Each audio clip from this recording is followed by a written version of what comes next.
G'day, I'm Tim Thompson. I've done quite a few videos on straining up sheep mesh, and I've often used crimps to do this, and they're one of my preferred ways of straining sheep mesh, but I've never really done a video on how to use crimps, so this is a very short video on how to use crimps.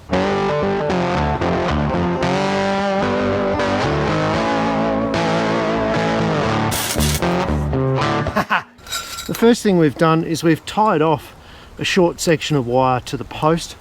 We're straining to the post in this case. We've got our strainers set up about 2 meters down the line, and what we want to do is combine these two wires here together to make a solid fence. And I'm going to be using the correct crimping tool. These do cost a bit of money, and you do have to keep them oiled and look after them, because there's a very precise hole diameter here that you have to actually use in order to make the crimps bite. So now that we're sure that our line wires are at the correct tension, we're wearing some safety glasses. I'm going to just bring the two wires together, and I'm going to slip my crimp on one end and then slip my other wire into the other remaining available hole. And I want to try and bring those two wires together as much as possible so that I reduce the amount of flex in the fence when I take the strainers off.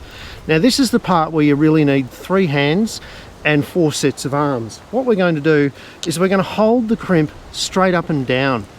You want to do that because you don't want to bite the crimp at an angle. You want your jaws to squeeze directly up and down. We're going to position our jaws so that the correct hole for the size of crimp you're using is over the crimp. Now, using my knee as a fulcrum, I'm going to position my crimpers so that they're perfectly up and down on the crimp, and I'm going to take a small bite at one end. Never ever start in the middle.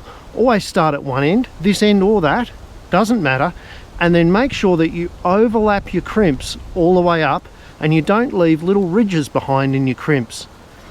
I'm going to be very careful to keep my crimps pointing straight up and down, and I'm going to make a series of overlapping bites on the crimp.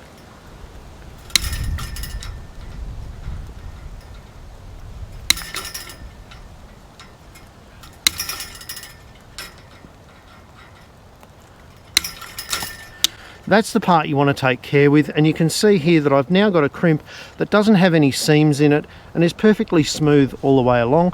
That means that I'm getting the maximum bite tension on there, and it's going to have its maximum strength. This is an example of a badly crimped wire, and you can see that the crimps have rotated around from top and bottom, and that we've got some splay here, so you're losing crimping strength, and this crimp is far more likely to break.